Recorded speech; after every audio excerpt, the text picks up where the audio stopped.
Daily Devotion with Pastor Balla for March 24th, 2022 from Acts chapter 16. The Holy Spirit guides our path. Previously, we heard that Paul and Barnabas separated. They would later be connected again, but the book of Acts will now follow the travels of Paul. So from Acts chapter 16, verse 1, Paul came also to Derbe and to Lystra. A disciple was there named Timothy, the son of a Jewish woman who was a believer, but his father was a Greek. He was well spoken of by the brothers at Lystra and Iconium. Paul wanted Timothy to accompany him, and he took him and circumcised him because of the Jews who were in those places, for they all knew that his father was a Greek. Wow. It seems that Paul was going back on what he had previously had said. Previously, Paul was telling the Gentiles they didn't have to be circumcised in order to be saved. And that is true. They just needed to believe and trust in Jesus Christ. Then why did Paul have Timothy circumcised? Well, it wasn't for salvation, because Paul wouldn't have wanted somebody to travel with him who did not already believe and trust in Jesus Christ. The answer actually comes in the verse 3, when St. Luke records that the Jews in those places knew that his father was a Greek. This way, Paul would be assured that the Jewish people would listen to what Timothy had to say. So, did it work? Verse 4. As they went on their way through the cities, they delivered to them for observance the decisions that had been reached by the apostles and elders who were in Jerusalem.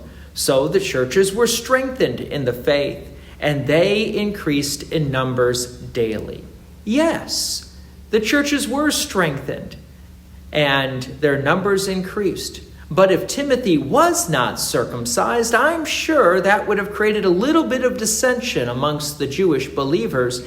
Verse 6, and they went through the region of Phrygia and Galatia, having been forbidden by the Holy Spirit to speak the word in Asia.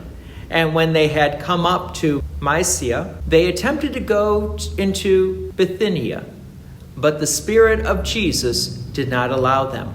So, passing by Mysia, they went down to Troas.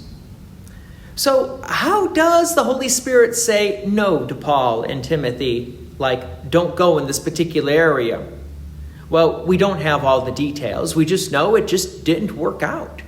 It would be nice if God would just send an email that would says, hey, Paul, you need to travel to this city or that city. And very much even for our daily lives, it'd almost be like a nice, wonderful to-do list by God.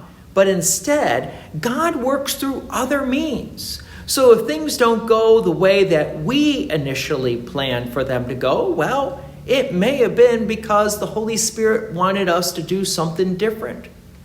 So what did the Holy Spirit have in mind for Paul and Timothy to do? Verse 9, and a vision appeared to Paul in the night. A man of Macedonia was standing there, urging him and saying, come over to Macedonia and help us. And when Paul had seen the vision, immediately we sought to go on into Macedonia, concluding that God had called us to preach the gospel to them. I guess the Holy Spirit had a plan for Paul and Timothy to go to Macedonia. God's peace and many blessings be with you, and thank you for listening, and please take an opportunity to share this message with others. If you have enjoyed these daily devotions, please consider making a donation to Peace Lutheran Church, 24024 West Main Street, Plainfield, Illinois, 60544. Thank you again for listening.